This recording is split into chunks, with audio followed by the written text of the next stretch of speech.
Cancer అనేది irritations ఏమైనా కలుగుతున్నప్పుడు cancer వచ్చే పాసిబిలిటీ చాలా ఉంది.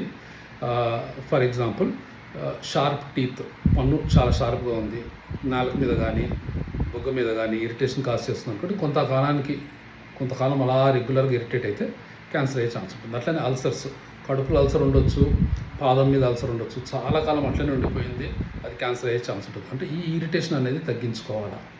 ఇంకొకటి కొత్తగా ఈ మధ్య కాలంలో తెలిసింది మనకి ఏంటంటే పెట్టికోట్ క్యాన్సర్, లేదంటే శారీ క్యాన్సర్. అంటే ఆడవాళ్ళు మన ఇండియాలో చాలామంది కూడా టైట్గా పెట్టికోట్ కట్టేసుకోవటము, టైట్గా శారీ కట్టేసుకోవటం. ఎంత టైట్గా కట్టుకుంటారంటే కొంతకాలం వరకు, కొన్ని సంవత్సరాలు, ఒక 10 ఏళ్ళు, 20 ఏళ్ళు, 30 ఏళ్ళు అలా జీవితకాలం కట్టేసే ఉంటారు కదా. ఆ టైట్నెస్లో స్కిన్ అక్కడ ఖరాబ్ అయిపోయి టైట్గా ఒక మచ్చ పడిపోయి, ఆ మచ్చ మీద ఇంకా టైట్గా కడుతుండగా ఆ చర్మం అనేది ఖరాబ్ అవుతూ అట్లా ఆ చర్మంలో క్యాన్సర్ రావటం అనేది జరిగింది. అంటే ఆ పెట్టికోట్ టైట్నెస్ బట్టి, శారీ టైట్నెస్ బట్టి చర్మం ఖరాబ్ అయ్యి కాన్స్టెంట్ ఇరిటేషన్తో క్యాన్సర్ వచ్చింది. ఇది ఈ మధ్యకాలంలో బయటపడింది.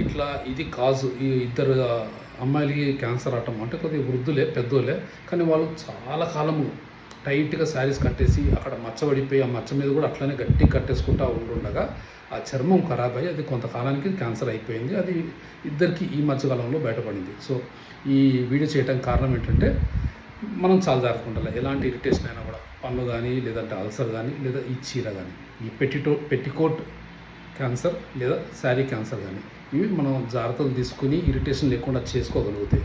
అంటే లూజ్గా కట్టుకోవటమో, లేకపోతే దానికి ఏదైనా వేరే రకమైన ఆల్టర్నేటివ్ తీసుకోవటమో, ఆ మచ్చలు పడిపోయి ఆ స్కిన్ మీద మరీ బలంగా కట్టకుండా ఉంటామో, ఫర్ వాట్ ఎవర్ రీజన్ చాలా జాగ్రత్తగా ఉంటే అలాంటి క్యాన్సర్ రాకుండా ఉంటుంది. సో ఇలాంటి నాలెడ్జ్ ఖచ్చితంగా మనం తెలుసుకోవాలా, 10 మందికి తెలియజేయాలా, ఎవరో ఒకరు సేవ్ అవుతారు.